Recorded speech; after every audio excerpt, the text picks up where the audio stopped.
What's up, everybody? Welcome back to another episode of the JT Sports Podcast. I'm your host, JT. After a 6-7 month long hiatus, it is finally back, people. College football has returned. The weirdest week in this sport is upon us. Week 0. I don't understand why it's called Week 0 if this is technically the first week that games are being played. The wins matter.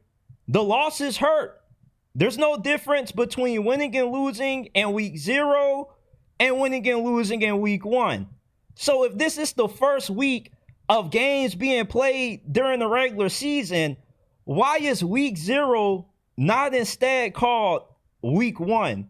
This is a question that I know a lot of you all have along with me. And don't ask me why I didn't Google the answer to this question before I hopped on here, but it just popped up in my head for some reason that it's not Week 1, it's Week 0. And it always throws me off because I would think that this would be Week 1, next week would be Week 2. It's just so weird how they run this sport. Like, you have weird dates with the transfer portal. You got the national championship being played on a Monday, and you got Week 0 to start the season.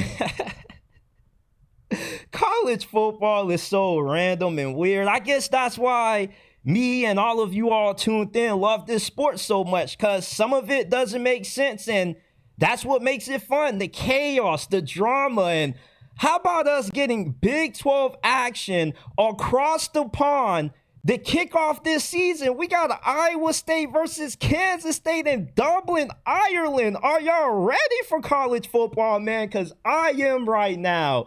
And boy, oh boy, I've been talking to a lot of Georgia fans lately. And you can't talk to a single Georgia fan without them telling you how concerned they are about their offense this season. Why are they concerned about their offense? This is Georgia. Georgia always has some of the best recruiting classes in America. They always have some of the best offensive linemen, some really good receivers, and normally pretty consistent quarterback play.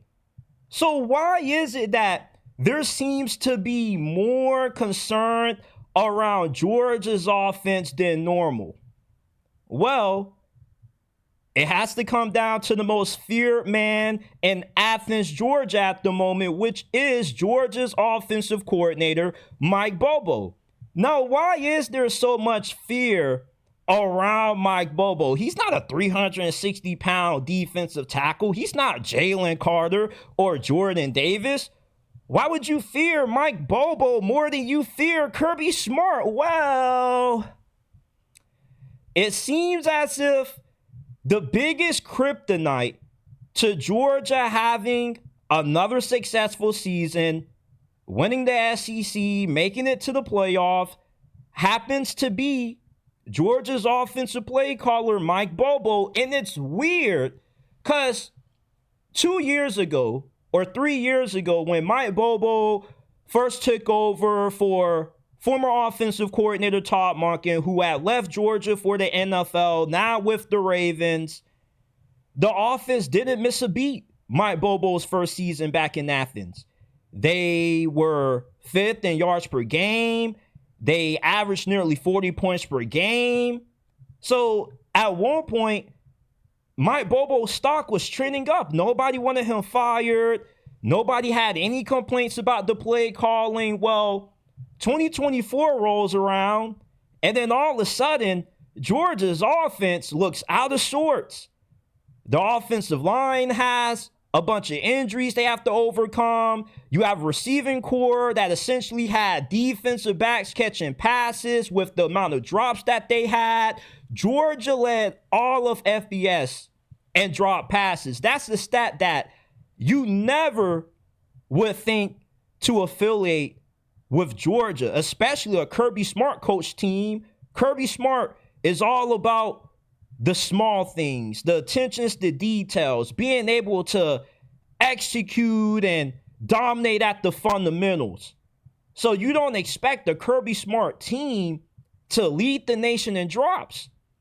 And when I hear Georgia fans say that Mike Bobo is the biggest issue with this offense, I always go back to the old football saying that goes, coaches coach and players make plays.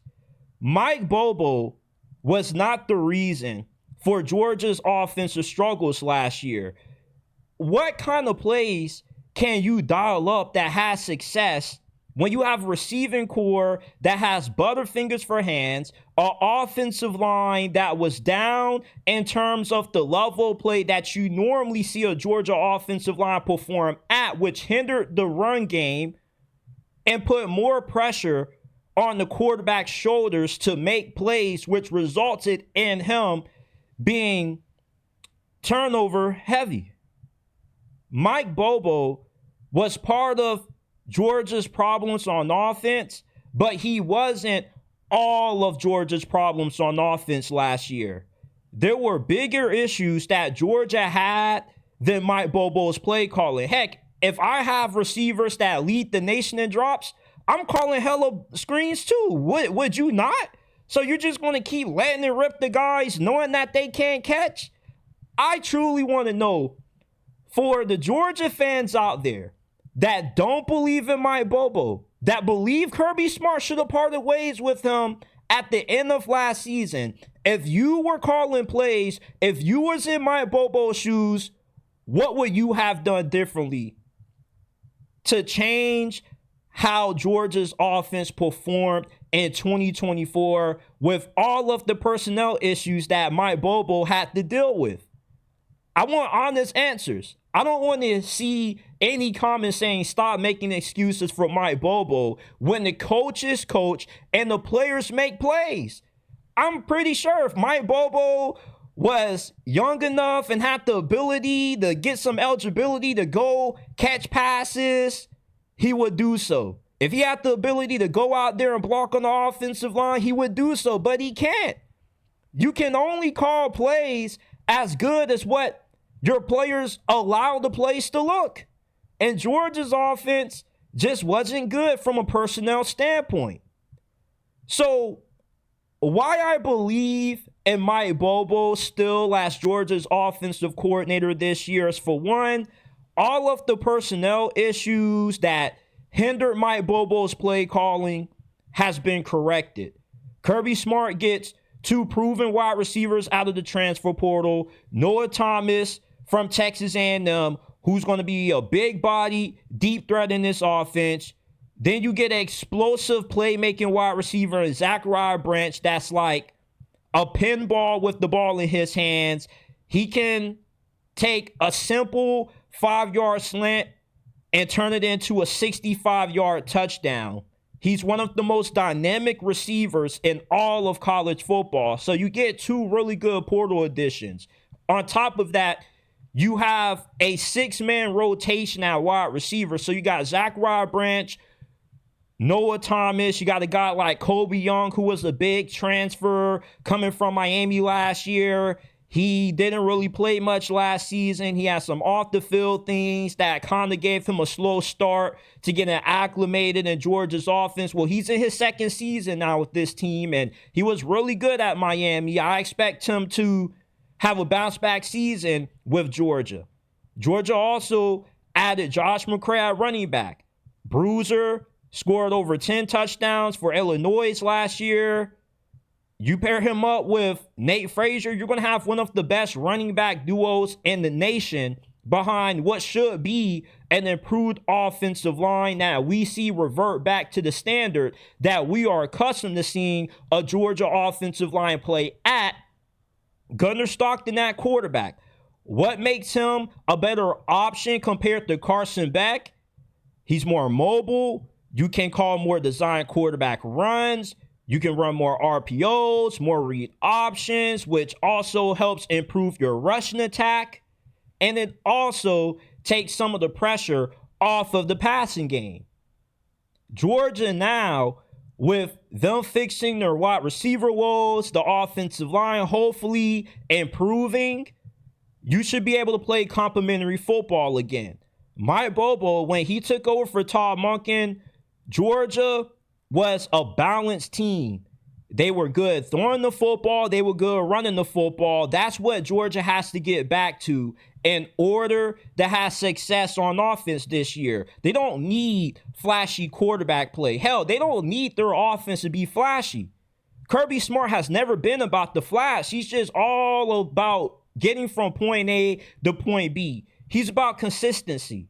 And that's what you should see out of Georgia's offense this year that you didn't see last year, or what Georgia lacked last year was that consistency from week to week. You never knew what you was going to get out of Georgia's offense.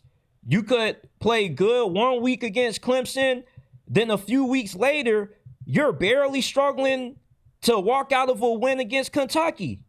You beat Texas on the road, then you get destroyed by Ole Miss.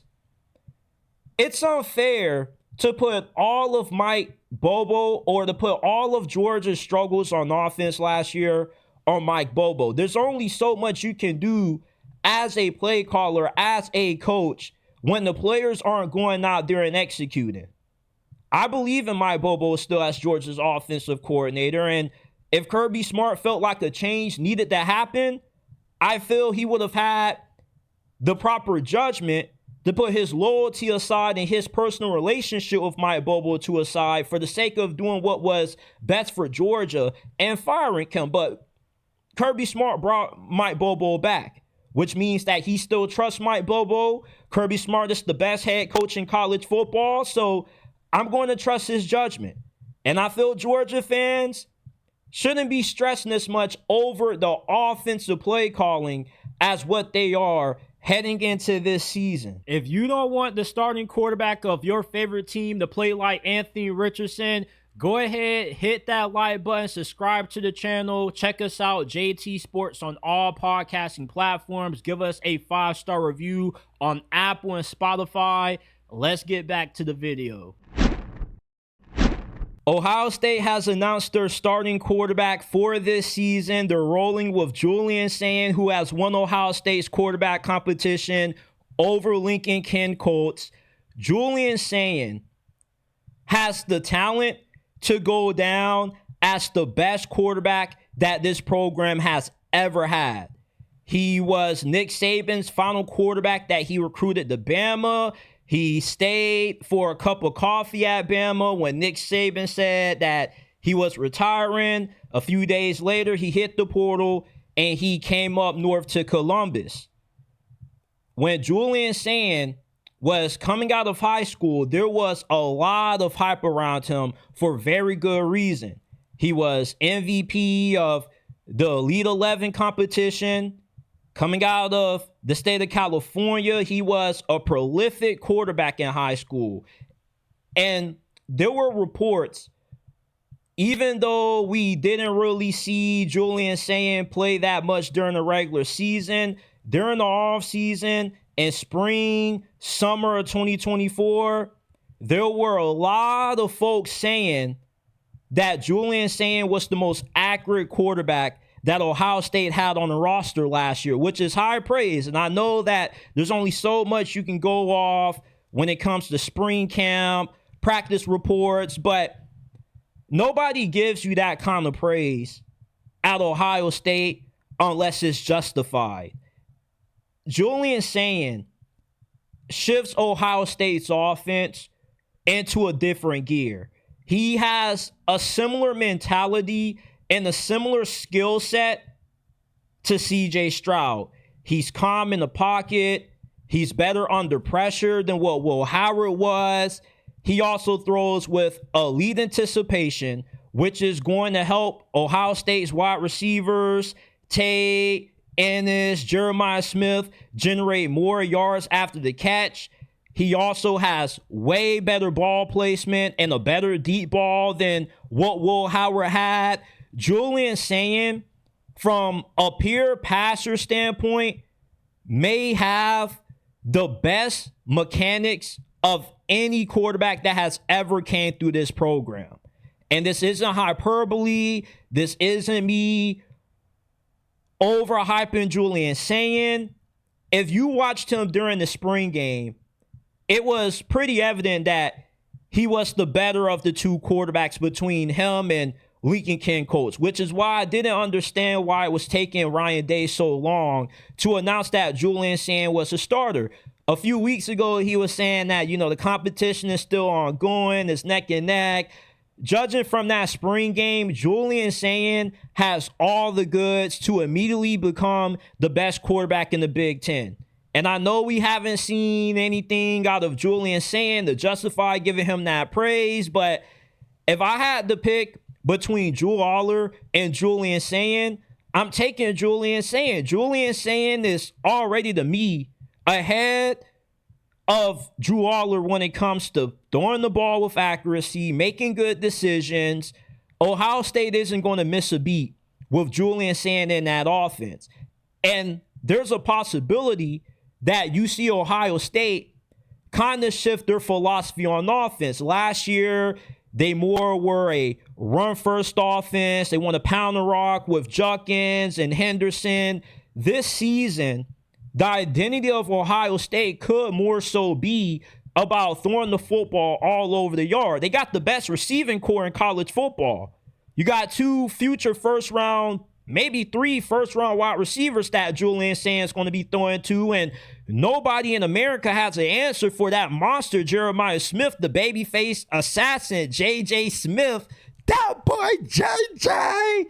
So, I mean, is it fair to expect with Brian Hartline taking over the play calling, with Chip Kelly departing for the NFL, that we see a more aggressive offense that we didn't see so much out of Ohio State last year? Last year, Ohio State more so played ball control. We don't need to throw the football all over the field to beat you. We're just going to pound the rock. We're going to keep it simple, stupid. This year, though, they have the ability to average well over 40 points per game. I wouldn't be shocked if we saw Ohio State put up 50 points per game with Julian Sayin in that quarterback. He just is so much more refined in his mechanics than what Will Howard is, that it's hard not to see Ohio State's offense increasing in productivity, which is really high praise when Ohio State had one of the best offenses in America. It doesn't get no better than being top 10 in nearly everything. So how much better can Ohio State get? And that question is what's scary about Ohio State this year. Julian Sayin can take an already hot offense off the stove, put it into the oven, and bake it into something even more delicious.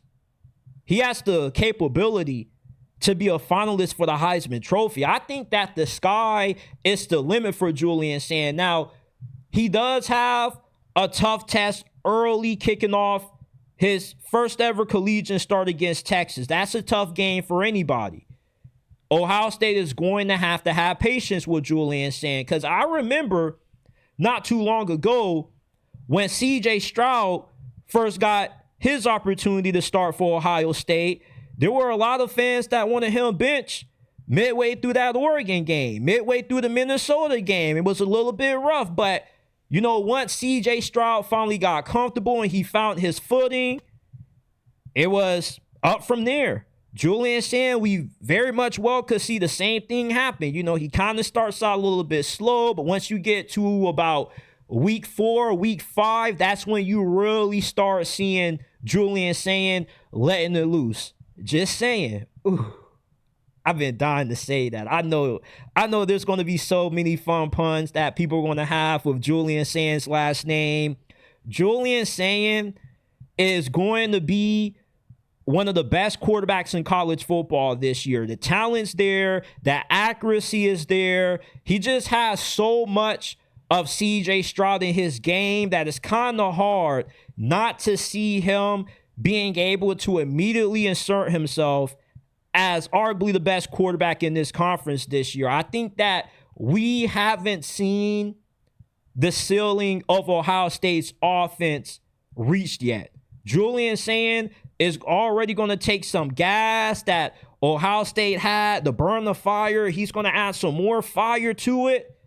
by throwing that oil on that log, and you're going to end up getting a huge wildfire when you see Ohio State's offense on the field this year. And Julian Sayin is one of the biggest reasons why I believe that Ohio State can repeat as national champions this year. Quarterback play normally is a deterrent when it comes to repeating, going back to back. But I'm confident with the offensive line improving, the wide receiving core being better than anybody in college football. It's hard not to see Julian Sayin being as good as what he's been advertised to be. I have high expectations for him. I watched a lot of his high school career. He's one of the few recruits that I actually kept tabs with. I don't really keep up recruiting all that much, but I kept up with him because his name was always being brought up. And from the reports that everybody has had about him, what the coaching staff is saying about him, Julian Sayin has the potential to go down as an all-time great Buckeyes quarterback. With the college football season officially upon us, I got to ask you guys, do you have a ticket to board the Florida hype train? Because no team this offseason has received more hype than the Florida Gators. You got DJ Lagway, who's been hyped up as the new messiah of Florida football. I'm just talking about in the football sense. In the football sense, DJ Lagway essentially has been talked about as a football god. There's a strong feeling down in Gainesville that this could be Tim Tebow 2.0 in a sense, in terms of the impact that he can have on not only this season, but the future of Florida football. DJ Lagway was the number one recruit coming out of the 24 recruiting cycle. And last season, he delivered on those high expectations. He led Florida to back-to-back ranked wins against Ole Miss and LSU, ending both of those two teams' playoff hopes. And Florida went into this offseason with a lot of momentum and a lot of hype, mainly due to how good DJ Lagway was as a true freshman. Now, I get the concerns about the overwhelming amount of hype that DJ Lagway has received. 12 touchdowns, 9 interceptions, never got more hype. But what's scary about DJ Lagway and what makes Florida's potential so high because of DJ Lagway is that we didn't really see how good DJ Lagway can be when he's fully healthy. When he got carted off against Georgia, I thought his season was over. I thought there was no way we were going to see any more DJ Lagway. Well, he ends up coming back, which shocked me. And you can tell that he wasn't really fully healthy. He was a little bit timid in the pocket when he ran the ball. He ran really uptight, like he was not really trying to get hit. This year, there's no more restrictions on DJ Lagway. The training wheels are off. Now, I do know that, he had a scary injury concern at the start of fall camp. Maybe he's one of those players that may be a little bit injury prone, but I'm not about to speculate off injuries because you can't speculate when it comes to injuries. Football is an unpredictable sport. You could be 6'5", 250 pounds, built like DK Metcalf, and still miss hella games due to injury. Some of the more durable guys tend to be the smaller guys. So I'm not about to project injuries on DJ Lagway because you can't really project injuries with just how random they are. But what we can project is the impact that DJ Lagway will have on Florida this year if he truly is able to live up to the hype. And if he does, college football should be extremely terrified of what Florida's going to be this year, because DJ Lagway has the kind of ability to just take over a game when everything is going wrong. The one constant that you can rely on, the one player who you can depend on to make a big play, to win the game, or change the outcome of a game is DJ Lagway. His talent, his skill set is what makes Florida such a dangerous team. Also, the supporting cast that DJ Lagway has around him is really good as well. everybody has kind of been underestimating the star power that Florida has on their team. They got a top 10 offensive line. They got an All-American at center. They have a bunch of explosive, dynamic wide receivers. Eugene Wilson, who missed the majority of Florida's season last year, had an outstanding freshman campaign a few seasons ago. He's back. You got Aiden Mizell, who could have a huge breakout season. They have this 6'2", 219-pound true freshman wide receiver who's been tabbed as possibly being the Jeremiah Smith of college football this year. So you have dynamic returning guys at receiver for Florida, and you have a bunch of dynamic, unproven guys for Florida. This is one of the deepest receiving cores, and not just the SEC, but in all of college football. They're going to have a really good run game. Jaden Ball led Florida in rushing yards as a true freshman. Did you know that when Jaden Ball and DJ Lagway started in Florida's backfield, that they were 6-0, 6-1? Yeah. A large reason why Florida gave Billy Napier this fourth year is because 70% of Florida's NIL money, according to reports, is wrapped up in Florida's younger players. And who was responsible for Florida's miraculous in-season turnaround? The younger players that they were dependent on due to injuries. Florida never intended to play DJ Lagway last year the amount that he did because nobody expected for Graham Mertz to get injured. But DJ Lagway came in and he answered the call. When Florida had injuries at running back, who stepped up? True freshman running back, Jaden Ball. So many of Florida's best players last season were underclassmen. Now they come back with more experience under their belt. They're more comfortable with the program. They're more comfortable in the system. A lot of these younger guys who got a lot of meaningful playing time last year, they're poised for huge breakout campaigns. Look at the defense. Florida's defense, especially on their defensive line, they can match up well with anybody. They have one of the best defensive lines in college football that nobody talks about. Caleb Banks is an absolute dog. He reminds me a lot of Jalen Carter with how disruptive he is at getting after the quarterback, getting penetration in the backfield.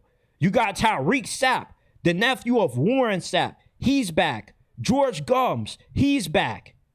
You got an experienced secondary. Florida's secondary was probably the biggest weakness that they had last year, but that improved over the course of last season.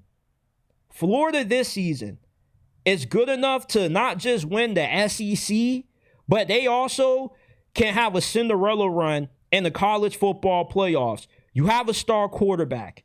You're good enough to go toe-to-toe with anybody on the line of scrimmage. Offensive line is stout. Defensive line is stout. You got good skill position players on offense and defense. There is really nothing that Florida can achieve this year. They could even win a national championship. I know that that's a little bit out there. I'm not saying that they will, but that's the ceiling for Florida. The ceiling for Florida this year is truly limitless if DJ Lagway truly is what he's been hyped up to be this offseason, which I believe that he will be. Florida has so much talent. They've recruited and developed so well.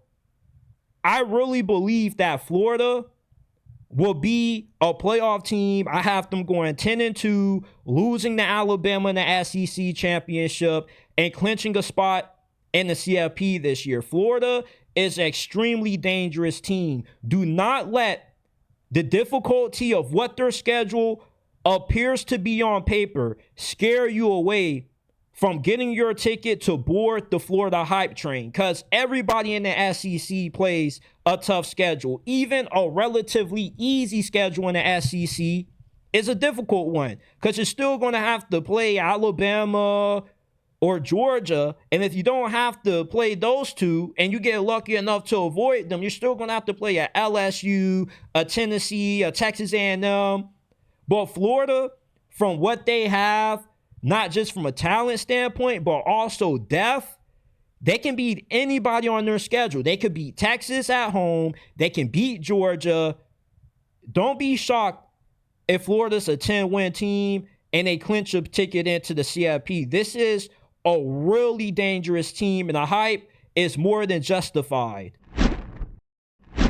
The last time I talked about South Carolina on this podcast, we were discussing how South Carolina once again had to teach the SEC a lesson for sleeping on the Gamecocks, for sleeping on the Beamer Boys. Every season, South Carolina gets doubted because they don't recruit as well as some of the elite programs like Georgia and Alabama. They got to rely on good evaluation and great player development. They have to rely on being able to find steals and hidden gems in the transfer portal, which Shane Beamer does a really good job of. South Carolina this year, what makes this team one that nobody should be overlooking is the improvement that they've made on offense. They have a new offensive coordinator. Mike Shula was promoted to the position in-house. He served as South Carolina's quarterbacks coach last year. Now with Daryl Loggins departing to take the Appalachian State head coaching job, he's going to be calling the shots for South Carolina's offense this year. And I believe that South Carolina offensively is going to be more explosive with Mike Shula calling plays than what they were with Daryl Loggins calling the plays. Because Mike Shula, unlike Loggins, has a ton of NFL experience. And Lenore Sellers is already one of the best quarterbacks in college football entering this season. He gets a lot of comparisons to Cam Newton. And you want to know what's ironic about Lenore Sellers receiving these Cam Newton comparisons? Mike Shula was Cam Newton's offensive coordinator during Cam Newton's prime in the NFL. He was Cam Newton's offensive coordinator the year Cam Newton could not be stopped by the NFL, and he won MVP and took the Panthers to the Super Bowl in 2015. Is that not ironic? Tell me it's not ironic that Lenore Sellers, who gets so many Cam Newton comparisons, ironically gets the guy who had a large part in Cam Newton's best season ever. So when you have an offensive coordinator that already has familiarity with building an offense around a quarterback with the skill set that Cam Newton has, you can only imagine that that's going to elevate Lenore Sellers' production. He's not learning a new system. Daryl Loggins, the same plays, the same system he was running, Mike Shula is going to be running, but he's going to be able to add his own spin on things. You can expect to see more of Lenore Sellers on the ground. There's not a better quarterback running the ball than what Lenore Sellers is. He had 18 missed tackles by himself against Clemson. You think I'm lying? Go use Google. Go do your research. The numbers don't lie. The dude is a tank when he gets the ball in the open field, and he gradually improved throughout the season as a passer. Now, the passing game, I don't believe it's the end-all be-all for South Carolina this year. This is still a team that's going to want to run the football. This is going to be a run-centric offense, but when they do throw the football, they will be more efficient at it due to, one, the development of Lenore Sellers as a passer based off what he did during the second half of last season and the improvements that he has made throughout spring and summer, fall camp. We're going to see this passing offense ramp it up a notch. Two, not just because Lenore Sellers has improved as a passer that you're going to see a better passing attack out of South Carolina, but they also have what should be the deepest receiver room that South Carolina has had in recent memory. I mean, they have a lot of talent at receiver. Now, they don't have a lot of proven production at receiver, but they have guys who returned from last year, like Nick Harbor, who everybody is expecting to have this huge breakout season because the dude is a clone of DK Metcalf. If you put DK Metcalf in a cloning machine, you will get Nick Harbor. The dude is one of the most freakiest athletes in the world, has Olympic-like speed, and he's 6'5", 240 pounds. He's built like a defensive end. He's built like a Ford F-150, but he somehow happens to play wide receiver, which he's been gradually learning that position. And this season, with the speed, with the refinement that he's now starting to get when it comes to the nuances of playing receiver, you can see him break out. But Nick Harbor isn't the only receiver that you have to worry about on South Carolina this year. Mazeo Bennett. Last year, he was a true freshman, and he finished second in receiving yards on South Carolina. He's a good route runner, creates a lot of separation. He's pretty shifty after the catch as well. I wouldn't be surprised if he ends up being the best receiver on South Carolina's team this year. Because unlike Nick Harbor, Mazeo Bennett is more refined and has just more natural ability playing this position. He's going to be the guy that Lenore Sellers is looking to go to in third down situations. This is going to be his security blanket. Now, you also have a former transfer from Coastal Carolina that was a gadget player for the Chanticleers. Last year, he didn't really get that much opportunity to prove himself. Well, this year, you can expect Jared Brown to step up. He's going to be not only a very good deep threat, but he's going to be a gadget player in this offense. Because when he was at Coastal Carolina, he played a little bit of running back as well. So he kind of has a little bit of a Deebo Samuel skill set in him, although he doesn't have the size and power and physicality that Deebo Samuel possesses. You could see him used in a similar role. And they have talked about how South Carolina wants to be a little bit more versatile with how they utilize all of their wide receivers. So you have a bunch of veteran receivers that come into this season having the skill set to do a variety of different things. Now, the veteran receivers aren't the only thing to worry about when it comes to South Carolina's passing attack, because they have one of the best recruiting classes that they have had in recent memory when it comes to what they have at receiver. You know, they brought in 6 freshman receivers this year. 4 of them were 4-star recruits. And their crown jewel of this recruiting class was Malik Clark. He is from around the area. He was a top 150 recruit. Expect him to have an instant impact for South Carolina's offense right out the gate, because he's a great route runner and he gets open. He already made a few plays throughout spring that South Carolina was buzzing about. If you run good routes and you get open, it's hard to keep you off the field. In South Carolina, they're going to have to rotate more guys in that receiver. And a guy like Malik Clark is just too good to not get involved. If you just get open and you can run good routes, more times than not, you end up being a really good receiver. They also have Brian Rowe, who also was highly touted by South Carolina coming out of high school. He moves like a pinball. He's very shifty in the open field. He had a really strong performance in South Carolina spring game. He had 5 catches for 45 receiving yards. So look out for him as well. He could get a good amount of playing time this year. If they have a few guys that go down due to injuries, they have more than enough true freshmen who can come in and fill the role for those guys. So that's just a few of the true freshmen that I believe could end up having an immediate impact for South Carolina this year. Let's not forget that they also have Donovan Murph, who is 17 years old. He reclassified from the 26 recruiting class to the 25 recruiting class. He's very physical. Physicality is the name of his game. He had over 1,300 receiving yards, 96 catches in his final season in high school. Only at 17 years old. This dude is a man-child, so maybe he could end up being the Ryan Williams of South Carolina.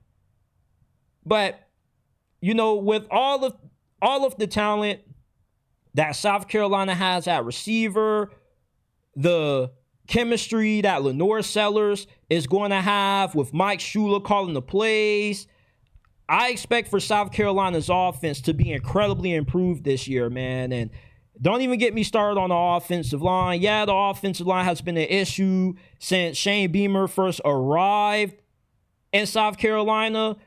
I don't think the offensive line is going to be that much of an issue this year. You have an All-American type player in Josiah Thompson at left tackle. You've done a really good job at developing the offensive line over the last couple of years. I don't think the offensive line is going to be a weakness for South Carolina anymore. And I think overall, with the improvements that they've made on the offense side of football, it more so proves the point that nobody should be overlooking South Carolina. If you are sleeping on South Carolina, once again, the Beamer boys are going to teach you the same lesson that they've been teaching this conference and the rest of college football for over the last few years that Shane Beamer has been the head coach. You never count out the Beamer boys. 3 years ago, when Deion Sanders first arrived to Colorado with his Louis luggage, he won 4 games. Last season in year 2, he exceeded expectations. He won 9 games. What are your expectations for Deion Sanders in Coach Prime entering his 3rd season as the head coach of Colorado football? Do you believe that with the losses of Travis Hunter and Shedeur Sanders, 2 of the greatest buffs ever, that Deion and this program take a step back and regress? Or do they continue the trend up? Do they compete for the Big 12 championship like how they did last year? For the majority of the season, Colorado was front runners to make it to the Big 12 title, but they had a loss to Kansas late, which essentially derailed that. Are they going to be back in Big 12 championship contention this year?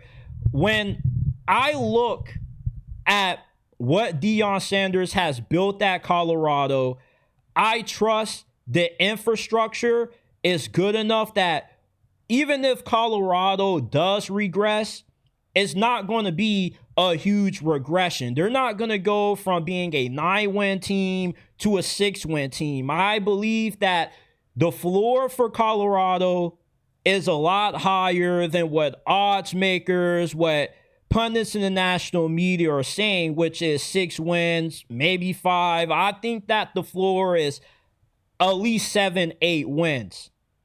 Deion Sanders has shown that he's not a gimmick coach like how everybody initially thought he was. He has made some really good coaching hires. Nobody talks about the hiring of Warren Sapp.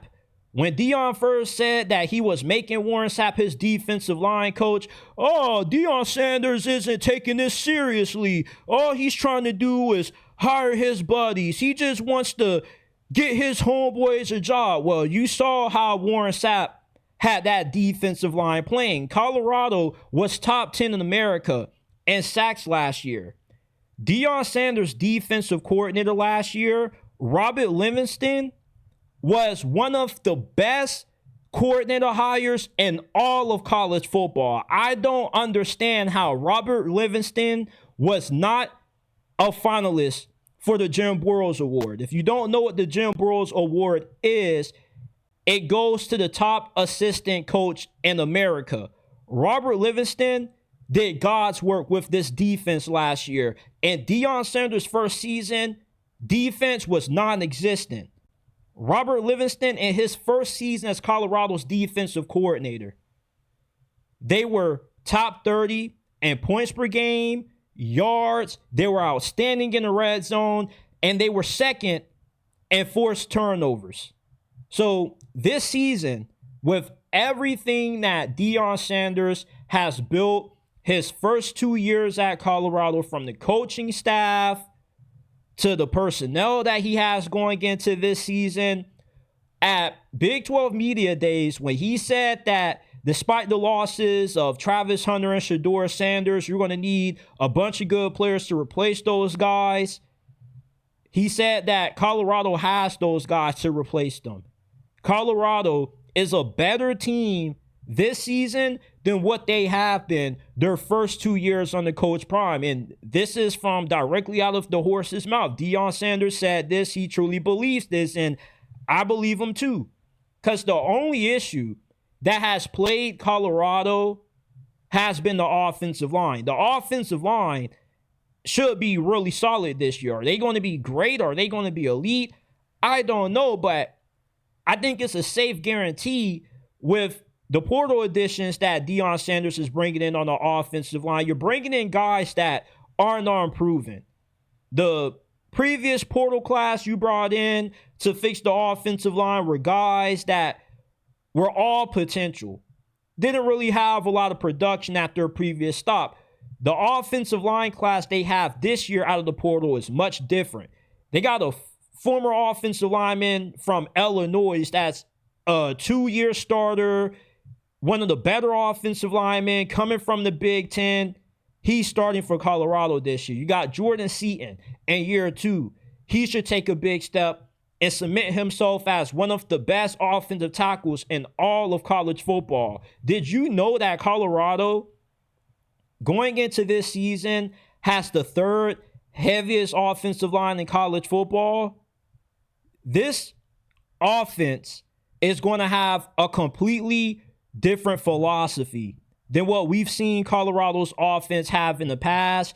And it all starts with the big boys that Deion Sanders has up front. Remember, he told y'all that Colorado was a few dogs away from being able to compete, from being able to contend. Well, those dogs that Deion was saying that he was waiting on, he has on the offensive line. That offensive line is going to be the identity of Colorado's offense this year, because Colorado is no longer going to be the air raid team that they have been in the previous 2 seasons. You can expect to see a more run-centric offense with the addition of Kaidon Salter out of the transfer portal. Colorado is going to be more run-heavy.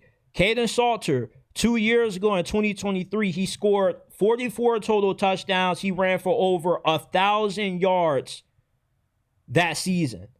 Now, last year, he had a little bit of a slump, but he should be able to revert back to that 2023 form due to him having a better supporting cast around him with a good offensive line. Colorado is going to be able to lean into Kaidon Salter's athleticism. They're going to be able to find a way to revolve this offense around his mobility. And with his mobility, that's going to open up things for Michael Welch, Dallin Hayden. Both of those guys are more than capable to have breakout seasons at running back for the Buffs.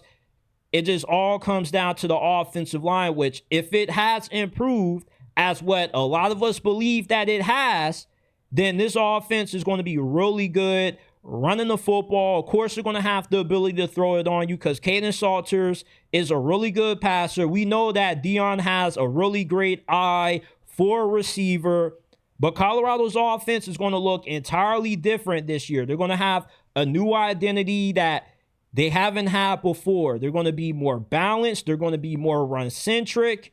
Kaidon Salters, what he does on the ground is going to be a large part of that. Defensively, they're still going to be really good despite the losses of Travis Hunter, Colton Hood, who transferred to Tennessee. They lose a few good players on the defensive line.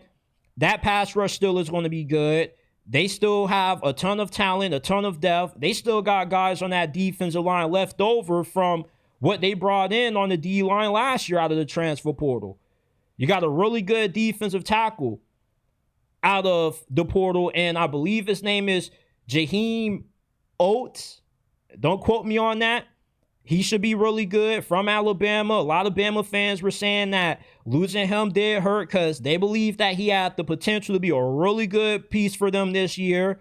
So that defensive line could be even better than what it was last year for Colorado. They have fortified the line of scrimmage on both offense and defense. The secondary should still be really good. You got DJ McKinney, one of the better corners in college football. You got Preston Hodge returning at safety. My biggest concern with this defense is going to be who's going to be cornerback 2 with the loss of Colton Hood.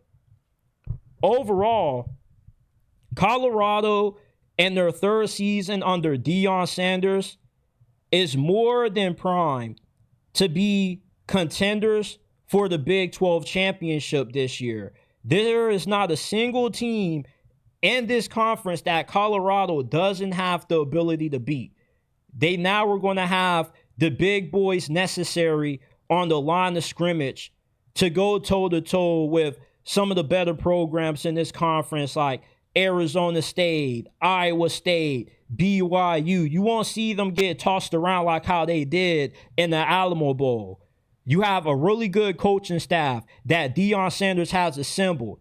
You have a team that mostly has been built with a NFL mentality. Deion is saying we're not about to overspend and get in the bidding wars for guys out of high school that haven't proven anything. We're just going to put our money towards guys that already have given us something that we know is going to translate on the field for us because we're getting proven starters out of the transfer portal, something that Colorado has not really done in the past under Deion Sanders. His past few transfer classes have been more so guys that haven't really started at their previous schools, but they have a lot of potential. They had a lot of upside, but a lot of those guys didn't really pan out.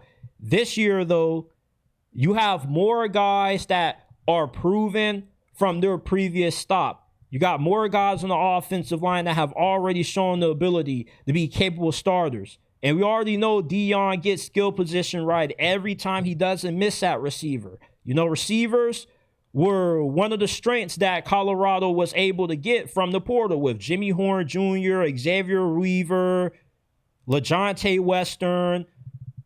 This year, Marion Miller is going to be that guy who takes over for Colorado. I think that Marion Miller could end up being one of the best receivers in college football. There is a lot to be high on when it comes to the trajectory and the ceiling of Colorado football this year in Deion Sanders' 3rd season. I think that it is realistic to see Colorado playing in the Big 12 championship for not just the conference title, but also a spot in the college football playoffs. And I am rooting for a Deion Sanders versus Bill Belichick first-round playoff matchup, and I hope that it happens, and I believe that Colorado can make it happen with everything that Deion Sanders has built, with the foundation that he has laid. I think Colorado doesn't regress this year.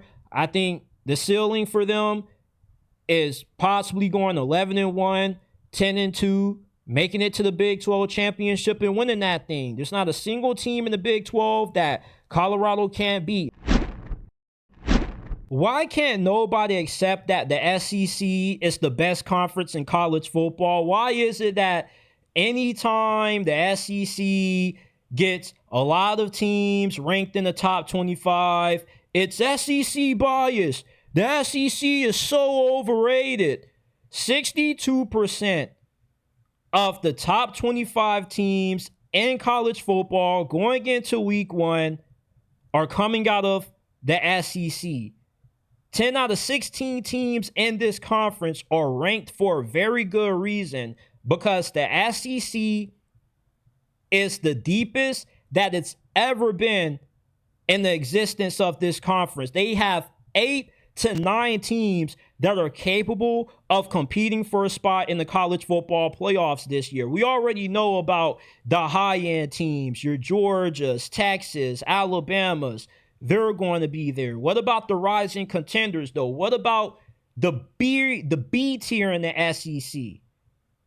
LSU, Oklahoma, Florida, Tennessee, rising contenders, teams that if they're able to live up to the high expectations that they have, they could end up being in the playoffs. They could end up competing for a national championship. The SEC, from top to bottom, has more quality depth than the Big Ten. The Big Ten is a 4-team conference. You got Penn State, Ohio State, Oregon, and then occasionally you'll have a fourth team that comes in there that's really good. Last year, that fourth team was Indiana. This year, it could be Michigan again. But outside of the top four teams in the Big Ten, the rest of the conference is not really that good. Now, Nebraska and USC could be in the mix of possibly making it to the Big Ten title game and mixing it up a little bit. But even then, you would only have 6 teams. You wouldn't have the same quality of depth in the Big Ten, even if USC and Nebraska end up being as good as what they could be compared to the SEC, where you could start getting into the 10th best team in this conference, that being Auburn, and making an argument for Auburn making it to the college football playoffs. If they get good quarterback play out of Jackson Arnold, they're a huge wild card. They don't really have a ceiling. They do have a floor, which is incredibly low, but the ceiling is as high as anybody. Vanderbilt could be a quality team this year. They return a lot of production on defense. On offense, they return the majority of their core guys, which includes Diego Pavia. So, I mean, from top to bottom in the SEC, you just have not just the mashed potatoes, but you got the collard greens, you got the ham and the turkey. No other conference in college football has this kind of depth. No other conference in college football has the amount of quality teams to match what the SEC does, which is why SEC bias is a lie. SEC bias does not exist. It's just something that SEC haters or people that are tired of seeing the SEC dominate the sport like to use to make themselves feel better.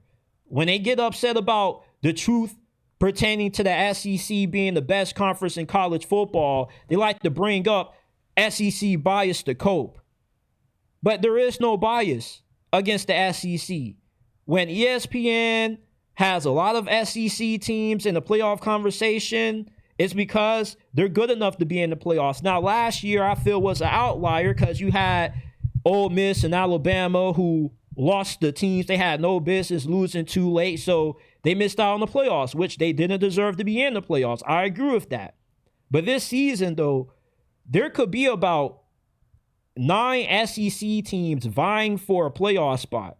Texas A&M, they're a wild card team. They could be really good. They could be good enough to win the conference this year. There is just so many great teams in this conference. If you were to plug Texas A&M into the ACC, the Big 12, or the Big 10, they would dominate those conferences.